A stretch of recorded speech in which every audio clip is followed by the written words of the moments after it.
Assalamualaikum warahmatullahi wabarakatuh. Alhamdulillah pemirsa, apa kabarnya? Semoga baik-baik saja dan selalu diberkahi oleh Allah Subhanahu wa taala. Amin. Kembali lagi bersama kami berdua, saya Teguh Wisnu Dan saya Zizi Syahab. Kita kembali bertemu dalam acara Berita Islami Masa Kini. Dan alhamdulillah hari ini, di hari yang cerah ini, kita akan membawakan beberapa berita Islami Masa Kini ya. Penjelasannya ada yang untuk pertama, apa sih ya? Yang pertama, benarkah jin bisa menculik manusia? aduh, ini banyak ya Horor cerita-cerita tentang ini ya, kayak misalnya Wewe Gombel, kalau Wewe urban legend sih, cuman aku nggak tahu ini hanya legenda atau ternyata ada kenyataannya. Nah itu dia. Oke, mendingan kita langsung kita lihat saja ya penjelasannya ya. Pemirsa, ini dia.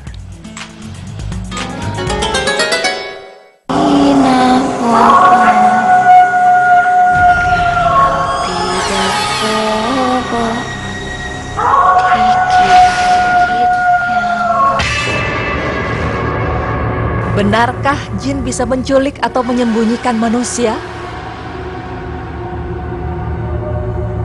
Semasa kecil, tentu kita banyak sekali mendengar mitos tentang sosok hantu untuk menakut-nakuti. Cerita mitos hantu yang paling melegenda adalah tentang makhluk gaib seperti Wewe Gombel atau Kolong Wewe. Wewe Gombel merupakan salah satu istilah yang digunakan oleh orang untuk menyebut roh halus atau roh jahat yang selalu menculik anak-anak di waktu malam hari. Sesuai namanya, kisah asal-usul Wewe Gombel ini konon berasal dari daerah Bukit Gombel di Semarang, Jawa Tengah. Beberapa orang menyebut daerah itu merupakan wilayah kerajaan hantu. Peristiwa kemunculan Wewe Gombel ini diantaranya terjadi di wilayah Semen, Wonogiri, dan Klaten, Jawa Tengah. Wewe Gombel sendiri digambarkan dengan sosok perempuan tua yang wajahnya penuh dengan keriput, rambutnya putih, dengan payudaranya yang panjang, digunakan untuk menyembunyikan anak-anak. Terkadang anak-anak yang diculik akan mengalami halusinasi, sehingga kotoran manusia yang ia lihat seolah-olah adalah makanan lezat yang paling ia sukai. Tujuannya Wewe Gombel adalah untuk membuat anak menjadi bisu dan tidak bisa menceritakan apa yang telah ia alami.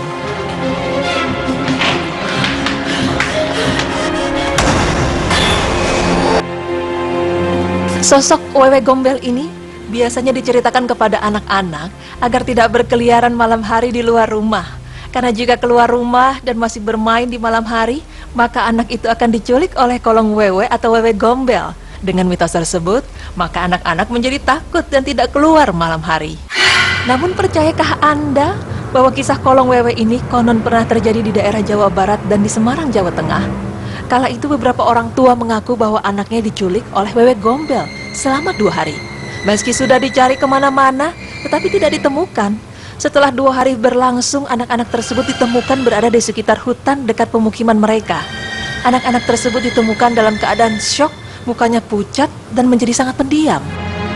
Setelah diobati, anak-anak tersebut mengaku digendong dan dibawa lari oleh sosok wanita tua yang payudaranya panjang dan tubuhnya berwarna hitam.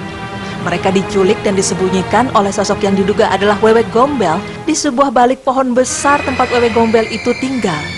Dari cerita inilah, sosok Kolong Wewe atau Wewe Gombel menjadi suatu kenyataan bagi beberapa masyarakat dan membuat mereka takut membiarkan anaknya sendiri berada di luar rumah pada malam hari.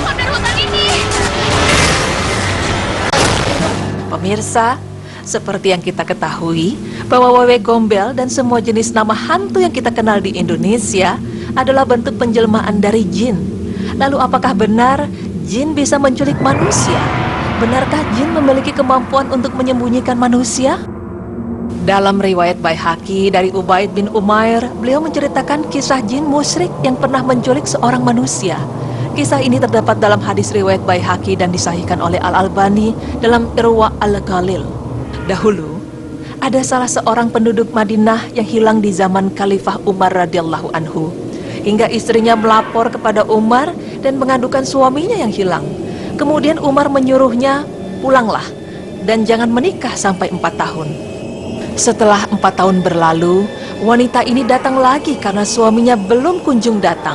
Kemudian Umar berpesan, pulanglah dan jalani masa iddah selama 4 bulan 10 hari. Setelah berselang beberapa lama, suaminya datang. Umar pun bertanya kepadanya, dari mana saja kau ini? Si suami menjawab dengan jawaban yang mengejutkan, setan-setan atau jin kafir menahanku. Demi Allah saya tidak tahu di mana saya berada. Hingga datang jin-jin muslim memerangi mereka, hingga mereka kalah dan saya termasuk orang yang menjadi rampasan perang itu. Para jin muslim itu mengatakan, kamu manusia, sementara mereka jin. Apa urusanmu dengan mereka? Aku pun menceritakan kejadian yang aku alami. Kemudian mereka menawarkan, kamu hendak pulang kemana? Aku jawab, Madinah, itu kampungku. Tiba-tiba saya sampai Madinah dan saya melihat bebatuan Madinah. Riwayat yang menceritakan hal tersebut adalah sahih dan kejadian itu adalah sebuah realita kenyataan. Karena itu kita boleh meyakini bahwa jin bisa menculik manusia untuk dibawa ke alamnya. Namun sekalipun jin memiliki kemampuan bisa menculik manusia, kita tidak boleh terlalu cemas atau takut. Karena Allah menegaskan dalam Al-Quran bahwa tipu daya setan sangatlah lemah.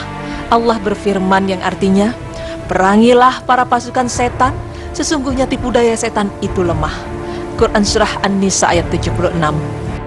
Selama seseorang berusaha menjaga imannya dan bersandar kepada Allah, setan tidak akan memiliki kesempatan untuk bisa mengganggu manusia. Apabila kamu membaca Al-Quran, hendaklah kamu meminta perlindungan kepada Allah dari setan yang terkutuk. Sesungguhnya setan itu tidak memiliki kekuasaan untuk mengganggu orang-orang yang beriman dan bertawakal kepada Tuhannya. Quran Surah An-Nahl ayat 98-99. Oleh karena itu, janganlah kita memberi peluang kepada mereka untuk menguasai kita. Misalnya dengan menampakkan rasa takut kita kepada jin. Sebagai contoh menampakkan rasa takut adalah jika kita melewati tempat yang dianggap angker atau yang jarang dijamah manusia, kita langsung minta izin kepada jin dengan berkata, permisi, saya mau lewat, mohon jangan diganggu. Perbuatan seperti itu sama halnya dengan kita menistakan diri sendiri. Karena perbuatan ini justru membuat jin semakin sombong dan terobsesi untuk menguasai diri manusia. Jin merasa bahwa dia lebih mulia daripada manusia disebabkan manusia meminta perlindungan kepada jin. Allah mengingatkan kepada kita yang artinya bahwasanya ada beberapa orang laki-laki di antara manusia meminta perlindungan kepada beberapa laki-laki di antara jin, maka manusia itu semakin menambah sombong jin-jin itu. Quran Surah Al-Jin ayat 6. Ibnu Katsir menjelaskan makna surat tersebut, bahwasanya kebiasaan minta izin semacam ini termasuk tradisi masyarakat jahiliyah, sehingga membuat mereka semakin bergantung kepada jin.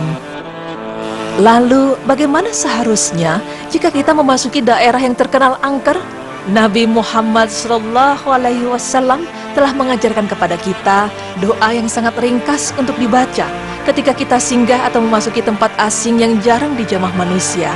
Doa itu berbunyi, A'udzu bikalimatillahi tammati min syarri ma khalaq, yang artinya, aku berlindung dengan kalimat-kalimat Allah yang sempurna dari kejahatan segala makhluk.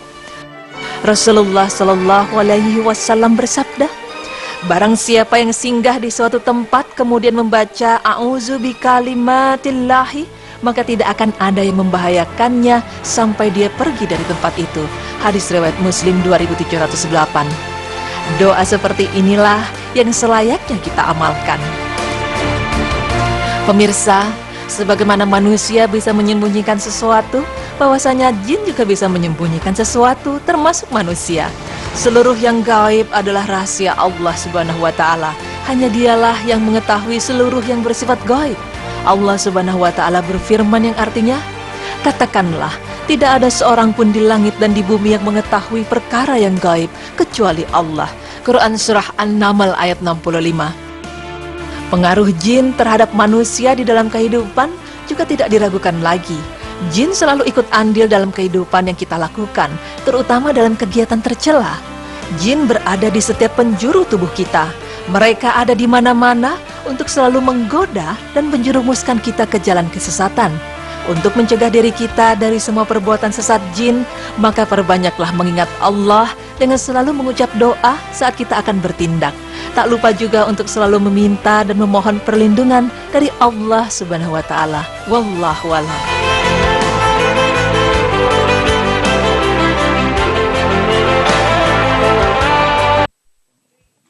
Jadi ternyata itu bukan cuma sekedar legenda ya Wisnu, ternyata zaman Umar pun zaman dulu udah ada gitu. Tadi waktu zaman Umar memang dikatakan bahwa ada seorang wanita ya bilang kalau misalnya ya suaminya itu tidak pulang-pulang gitu. Ternyata setelah berapa lama kemudian dia menceritakan kepada Umar bahwa memang dia diculik oleh jin gitu. Bahaya sekali ya. Iya, jadi memang banyak kan waktu itu kisah-kisah kayak misalnya hati-hati kalau main pulang maghrib tuh hati-hati anak-anak kecil nanti takutnya diculik. Ternyata memang bisa jadi seperti itu ya. Bener. Dan selain itu sih yang tadi apa kalau misalnya doa? Iya, jadi kita harus memagari diri kita dengan sering baca doa untuk melindungi dari godaan setan dan juga jin. Auzubikallimatillahi tammati min syarri ma khalaq. Oh itu biar kita lebih tenang juga insya Allah ya. Insya Allah. Dan memang derajat kita lebih tinggi ya. Memang dong. Dan yang harus dipastikan adalah jangan pernah menunjukkan rasa takut kepada jin. Dan jangan pula ya hal-hal yang sering kita lakukan adalah ketika kita lewatin tempat-tempat angkor ya, dibilang angker gitu. Kita bilang sering minta izin gitu. Permisi, itu hati-hati sekali. Nanti jinnya malah senang, malah makin nakut-nakutin kita. Jangan sampai ya. Selalu minta perlindungan sama Allah Subhanahu wa taala. Pasti. Nah, setelah ini kita akan membahas tentang merubah warna kulit dalam pandangan Islam. Kira-kira boleh nggak ya?